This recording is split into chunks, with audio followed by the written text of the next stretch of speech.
Well, greetings, friends. Welcome to our Wednesday or any other day Bible reflection time. Thank you for being part of this. We've had some great guests. We're doing our Jesus and series. We looked at Jesus and mental health, Jesus and Judaism, a lot of things. I thought it would be really interesting to talk about Jesus and children and Jesus and youth. Part of that is like Jesus, he was those things, right?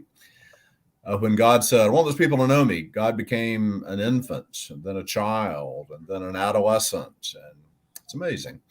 So I always like to say that when you were born, you're being held by your mom, however that went later in life, you were never closer to God than you were then. You were never more like God than you were then.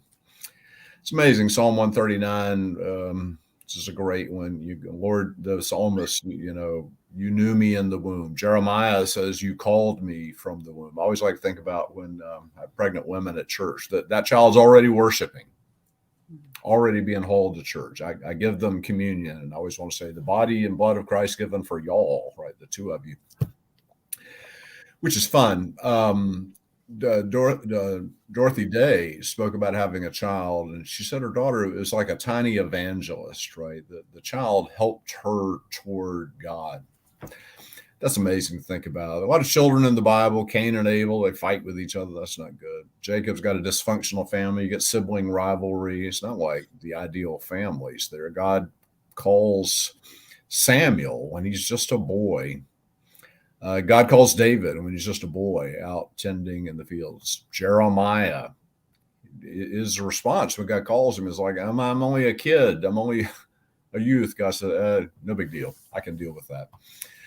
So we have all that. And I thought it would be great fun today to bring in two of my great colleagues that I get to work with. And some of you get to share in ministry with, Amy Jo Alspaugh, who is our Director of Children's Ministry, and Jason Reimer, who is our Director of Youth. Amy Jo and Jason, thank you for joining us. Thank you. Good morning. Good to be with you. How y'all doing? Great. Thank you for having us. Yeah. I'll start just a little background. Amy Jo, just if folks don't know, where are you from originally? Winston-Salem, right down the road.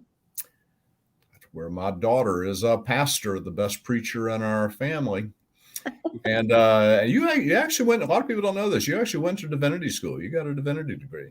I did. I went to Duke Divinity School. They don't have this degree anymore. They don't offer it, but it was a master's in religious education back in 1996. Once you had that, they thought nobody can match that. So we're just done. Exactly. And you came to us, which year was it now? 2017.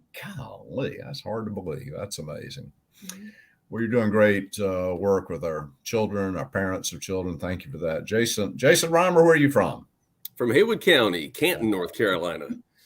My first job was at Lake Junaluska, the Terrace Inn, where you know that very well. The Mecca of Methodism. That's right. We're up there in the pandemic. We went up there a lot just to get out of Dodge. And you went to, how long have you been with us? That's a double question, isn't it? How long have you been with us? Oh, since the 1900s. I date way back. My wife and I, who were not even married at the point, joined the church in 99. Started volunteering with Joe Hamby shortly thereafter. Did a little bit of everything on staff as a volunteer. And then around 2014, they said, you can start getting paid for this. And I said, whoa, is there a back pay option? No? Okay, that's fine. And so it's been such joy. But high school youth associate 2014 to 19, and then became the director just in time for a pandemic. Whose idea was that to hire you? I can't remember. James, I give it all to you, buddy. Yeah, so we're having a search, and everybody who came, our finalists, I kept looking at them going, oh, they're so disappointing. Hope they're not watching this Bible study right now. And who was it, Keith Weddington or Rick McGee? One of the two of them said, why don't we hire Jason? And I thought, what? And that was a brilliant decision. Yeah, I'll take credit for that. So you guys work with children and youth and their families. And so I want you to just talk about, Amy Jo, let me start with you, just children. And Jesus, he said all this stuff, right? Like he welcomed children. The disciples always like, shh, keep them quiet, get them over there. There's the world. Children seen and not heard. They weren't even supposed to be seen. Children were just supposed to be let them grow up, and then they can be human beings. And Jesus welcomes the children, but he doesn't just do that. He says, unless you become like a child.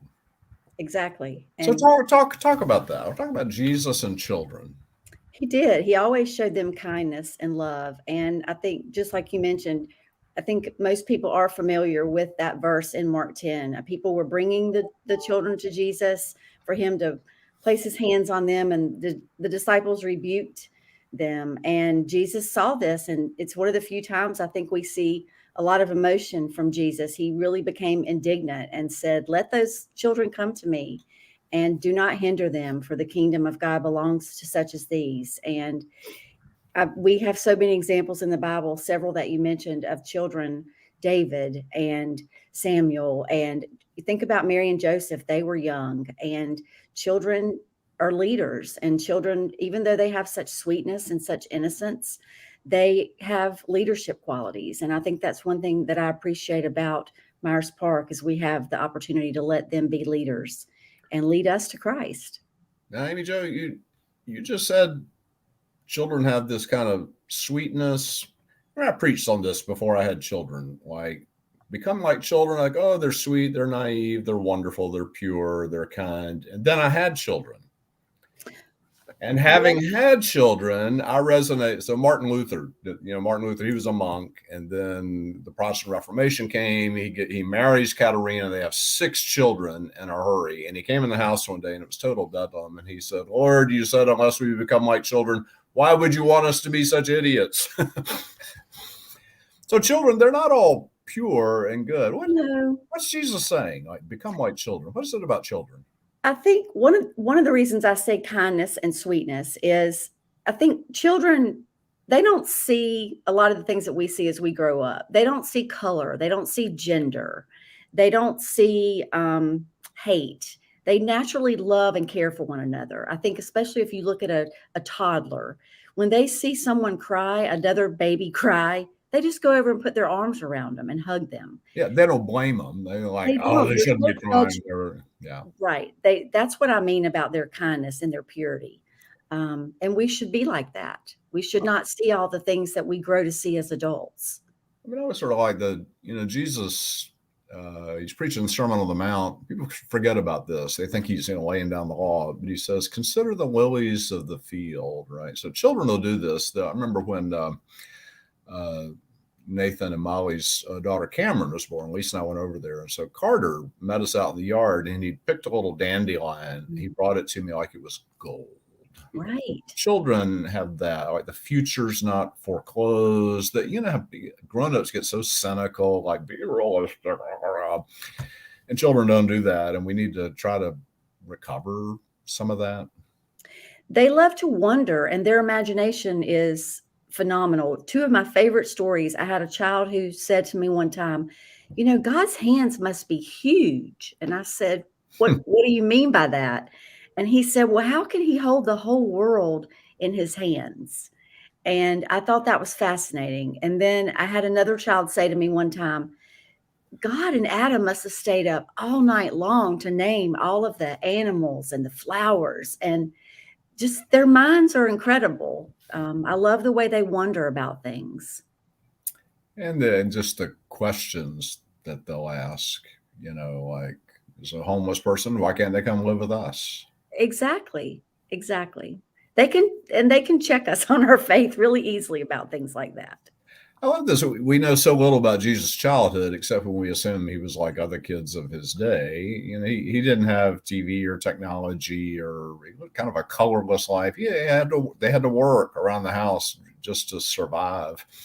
The only glimpse we have is when he's 12. Although it's the perfect age, right? He's kind of segueing out of childhood into being an adolescent and a youth. And, he's not a good boy. He doesn't tag along with mom and dad. He's in the temple. They can't find him. It's like losing your kid at the mall, right? They can't find him to get there. And I always read it wrong. I always thought he was teaching the teachers, like he's this prodigy. That's not what it says. It said he was talking with them. They were asking questions. The Greek word is actually they were having a dialogue. Like, I love that. He's in the temple. Let's have a dialogue about God. Jason, talk about, and he says, become like children, become like a youth. God calls youth. What's the peculiar angle of youth, teenagers, on Jesus and such? Well, you started off by talking about Jeremiah. There's so many examples like Jeremiah, like Joseph, like David, of course, where God started speaking into their life as a teenager. And it's interesting that, among all the alliterations of the Bible over time, like these stories have remained true. Like God there's a special place in God's heart for young people to think about entrusting the kingdom of God to a 12-year-old girl, Mary, 12 to 14, we think, and start that dialogue of the angel visiting her. And I think it gets back to what you said before about, Carter picking the flower. Like they see beauty and they see life in a simplicity and wonder kind of way that is just so wonderful. It's not jaded. It's not full of doubt and skepticism. And I just think that's what it is. I think God realizes that they're not, I don't know how this was in Jesus's time, but their head's not full of bills and obligations and insurance policies and all the stuff that we cloud our brains with. I think youth have an opportunity to actually hear God clearer than we do. And there's story after story of that. Even Miriam as maybe a 6 or 7-year-old kind of taking care of Moses in that transitional time. Like it's amazing how many stories of this happen in the Bible where God is really speaking big things to very young people. Jason, I know you'd resonate to this. Nathan, I can't remember the name. Nathan shared a podcast with me a year or more ago, and it was about this missionary that works on the border with immigrants and so on. And somebody said to him one time, like, wow, how do you do that great work with people and help them so much? And his response was, that's not the way I look at it. He said, I get to be a witness to what God is doing. Like I get to be there and see what God is doing. So I know that's probably, I could say, oh, Jason, you do great work with our youth. I mean, I think you do, but I don't think you think of it that way. I think you get to be there and witness what God is doing. Tell someone what God's doing with teenagers around you. Yeah, that's so true. It's kind of the idea of like Emmanuel, God with us. I like to think now of youth ministry as like I get to do ministry with youth. It's not so much, I think years ago I probably thought, well, I've got to really try to make disciples, right? I've got to teach the kids. And we got to know the scriptures and we got to know how to pray and all this stuff we got to know. And now it's like, no, I just want to go serve the world and be with them, God with us, while we explore scripture together, while we explore prayer together, while we just are together, just a story that happened last night that was really special, that speaks to how God is moving and in a lot of different ways and how youth minister to me as much as I minister to them. I reached out to a bunch of juniors and seniors to just send me a quick text of what small groups have meant to you. Our small groups meet Tuesday, Wednesday, or Thursday nights in students' homes with a couple of adults there with them. Great ministry that's been around for 16, 17 years now. And I said, I'm meeting with some 10th graders, and our 10th grade class has been hit the most with COVID in terms of connection to church. They just missed out on a lot of things that we had to cancel and couldn't do. And I just said, we're trying to kind of revive this 10th grade small group. So let them hear. They don't want to hear from me anymore. They want to hear from you of why small group's important to them. And 11th grade girl wrote me and said just the most beautiful words about something that an 11th grade boy said in her small group. That boy said, I see God in each one of you, in how you show up consistently to this group and share so vulnerably with each other. So I said to the 10th graders, I read them this entire text from her. And I said, now think about this. Here's an 11th grade girl sharing this really sweet, vulnerable God moment that an 11th grade boy in her small group shared to that entire group. Like, you don't hear that kind of vulnerable language among 11th graders, unless maybe it's boyfriend, girlfriend talking about each other, or maybe siblings, but maybe not. It was just such a powerful God moment. I could see in those 10th graders' eyes hearing this, like, wow, this is a real thing. Like, there's real teenagers growing in their faith. And yeah, the adults are around, we're part of it, but there's so much that happens in how they minister to each other that is just so beautiful to see and witness and be a part of. I mean, they've got grown-ups in their realm already, right? Whether it's parents, teachers, whoever, they need a different kind of place to become who God's calling them to be, right? And that's got to be hard, though, right? What's hard for youth? Amy, I'm going to go back and ask you this question about children. What's hard for youth in terms of not just a life, but a life with God, growing into a life of faith? Hearing what's hard? Well, several things. I mean, we're putting a huge emphasis this semester on mental health. I think we've seen ridiculous numbers in terms of, well, and some of this is pandemic related. Some of this is just life related. Some of this is the culture we live in here at a wonderful church with very well-to-do people with great educations. Now their generations are trying to live into that kind of expectation too. And so I heard last night from 10th graders of the pressure they put on themselves to be exceptional in academic levels and also athletics and everything they put effort into. It's got to be exceptional. So you've got some kind of societal pressure, but also internal pressure. I asked them that straight out. I was like, is this coming from your parents or is this coming from you? I think a lot of it's internal because there's just this understood expectation of what's great here. And so there's that. Couple that with being kind of locked away and not really fully as relational as we'd want to be over the last couple of years. So I would say pressures, mental health stresses, and then just the foundational thing that youth have said forever, like, is there really a God that loves me? I mean, there's just some basic doubts that we all have. And I loved your point about questions, right? How children are questioning. And I think something happens around middle school where it's not cool to question anymore because like you're supposed to kind of know a few things. And like we tell them straight up, like, no, please ask the questions, doubt. It's part of how your faith grows. And so I think all those factors kind of play in with their relationship with God. I see parents do this with me a lot. They'll reach out to me and they're panicked. They say, oh, my child has a question about God. My child's not sure about it. And they want me to give them a Bible verse or something to quell the doubt. And I'm like, plead with them. Ask more questions. Ask more questions. And no, it's the child. It's the youth or child that's just said, forget it. I'm moving on. That's where I worry. When they've got question, that's beautiful. Like that's almost a prayer in a way when you're questioning God. Yeah. But even the moving away, you kind of hate the stereotype of, my kid's in church, they went away to college, drifted away, but then they got married, they came back to the church. Like, oh yeah. But there's another kind of drifting away, right?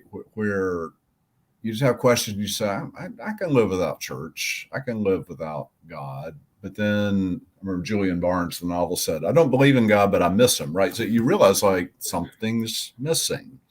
And to work through that, and for parents to be patient with that as they work through it is a thing. Amy, so what's hard for children?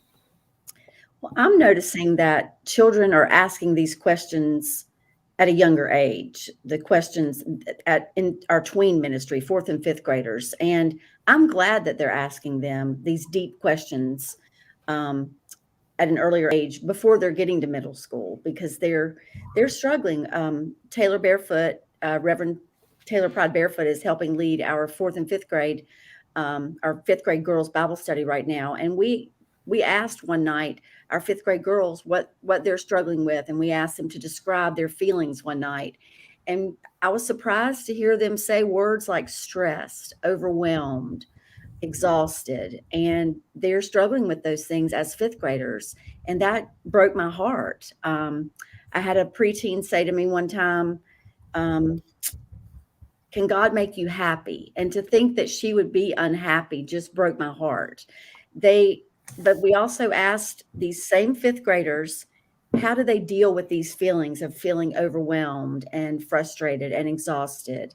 And they said, meditate, read the Bible, go for a walk, pray, go to church. So they know what to do in these situations, and they know to lean on God, and they know to lean on their faith, and they know to lean on their friends and their family.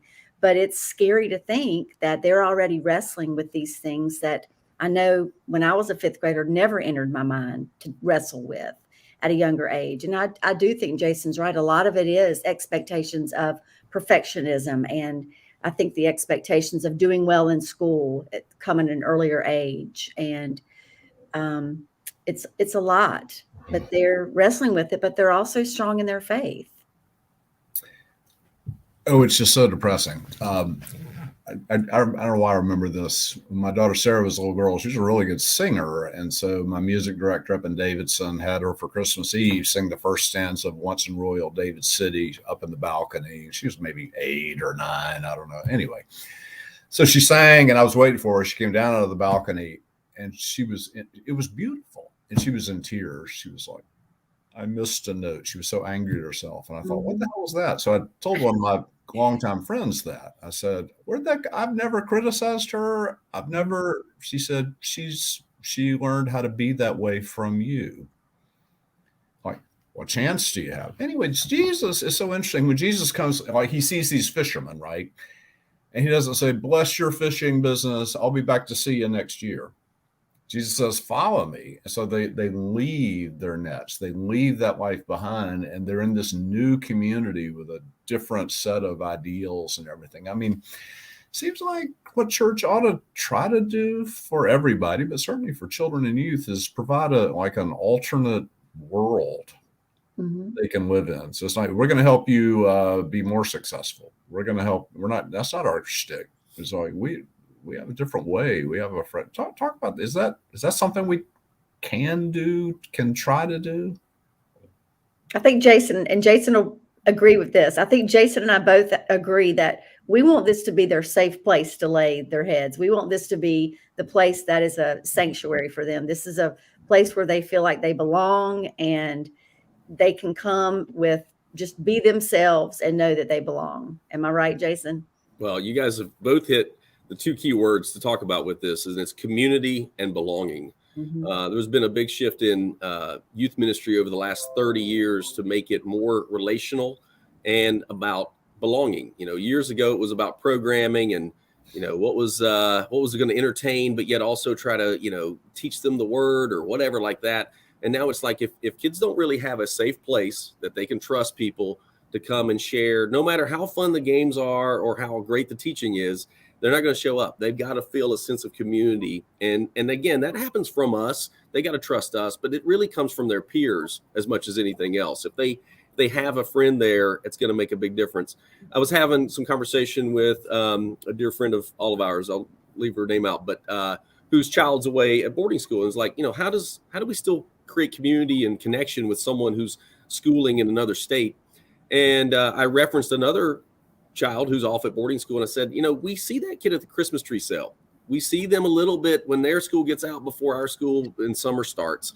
And it's because, I'd like to say it's because that person really likes us. It's because that person has friends within our youth group, that they all come together. And then her friends who I see all through the year are like presenters, like, look who's back, and it's just this great kind of welcome home moment. And so home, making it a home, our bumper video as we start every youth group is all this kind of flashing and music and everything else. And it ends with welcome home. And then we start youth group. And so this idea that church is more than just church, it's a second home. It's my community. It's where I belong. It's where I'm safe. I think those are really important. I mean, I wonder sometimes about again, is that something though that helps people continue to be successful in the world? Like, I've got a place where I belong, I've got a place where I can rest, and then I charge out and go to Harvard and become CEO of a big company. Or do you actually wind up somewhere else? I mean, I'm somebody who wound up somewhere else. My parents said ministry that was like not an acceptable option. I think about St. Francis, though. This is a holier option. He said, God's calling me to be a saint, to be in ministry to the poorest of the poor. And his parents, like, they threw him in jail. They were so mortified. I mean, sometimes because of this community that we have, God's going to call us to something that's different, weird. Your parents may not get it, but it's what God's calling us to. And it's a beautiful thing. How do we create grown-ups who can sustain that? So I think about that verse, a little child shall lead them, right? And I told the story recently in a sermon about when I was 8 years old, my dad took me up in an airplane. He let me fly it for a few minutes and we nearly crashed. And we got out. I said, you shouldn't let a little kid fly an airplane. The thing about church, like, you shouldn't let a little kid run the church. I mean, maybe we should let a little kid run the church, right? So what would that be like if like children and youth, like we're really in charge of the church. I'll share one example that, and I told Jason this the other day, that when I said that children can really influence our faith and things that we do, and I think about this every year because my birthday was recently, and I shared the same birthday with an 8-year-old, and this was at a former church, and I had decided, we had Wednesday evening programming, that I was going to take that Wednesday night off. It was my birthday, and I deserved to take that night off. I didn't need to be there that night. And so I was not going to attend, and the other people could handle it. And I ran into this little boy, Jack's mother, that week. And I said, "Oh, we're going to miss Jack at church on Wednesday. It's his birthday." And she said, "Oh, he's going to be there." And I said, "Really?" She said, "Yeah." He said, "What kind of, Christian would he be if he chose something else rather than being at church on his birthday?" And I hung my head in shame. And I said, "Well, I'll be there too." So, let a little child lead them. But anyway, I think that they could lead us and be an example to us, point us to Christ, and lead our peers and lead their peers and lead us. We've seen the youth lead Love Feast. We've seen them pray and worship. There's But lots I mean, lead the church. Like, we're going I to think, I think they serve on committees. I think they can be an influence on our committees, right? What if we, and we do that sometimes, it's like a youth on the board or whatever. But what if one year let's say we gave the 8th and 9th graders, like, okay, you got the budget for next year. Hey, let's try it. How would that go? It would be great. There would be a lot of vending machines everywhere, but but no, it'd be interesting, right? But here's what's interesting, actually. Confirmation, at the retreat, they do a thing where they talk about, you're creating your own church. What's the name of the church? What's the focus? And they make a big drawing of it. One year there was a beehive church by one of the small groups. It was really interesting. It was really artsy and kind of interesting. And they had some bee themed church. But what's interesting when they do that, almost all of the confirmation small groups have a church that's all inclusive. They put a big emphasis on making sure there's diversity and every demographic is represented. They're not getting preached that. I mean, I guess they are somewhere, home or at church, but it's something that's important to our confirmands. So I think there's a lot we could learn from it. There'd be some things, probably managing books and handling the legalities of church, that we would need some adult interaction. But I tell you, I couldn't have. The reason I don't speak at Love Feasts, I wanted this to be part of what I'm doing as a director, to give more voices for the youth, is when you hear Megan Spence's story this past year, Emma Nicholson's story, Bobby Carter, the legacy story that he shared of generation. Yeah, I could stand up and say nice words about Jesus, but gosh, man, those stories are real and honest and pure, and it's taken time to get there, right? All of them shared stories from middle school retreat experiences that then it took a little time to grow and cultivate in their souls. And then now, as seniors about to head off to college, they just shared so beautifully at that Love Feast. So I love that idea, James, of more leadership and speaking opportunities and all of that. And now it's public record. So thank you for doing this. On my birthday in 1978, I can't say I remember this happening on my birthday, but I've read about it. So I know it was on my birthday of 1978, Pope John Paul II became Pope. And he came out to make his inaugural speech, right? And he really surprised the world, because they thought he would, whatever popes talk about, he said, I just want to speak to the youth of the world. And his whole address was to the youth of the world. He said, not just you're the future of the church, you're the hope of the church. He said, you are the church.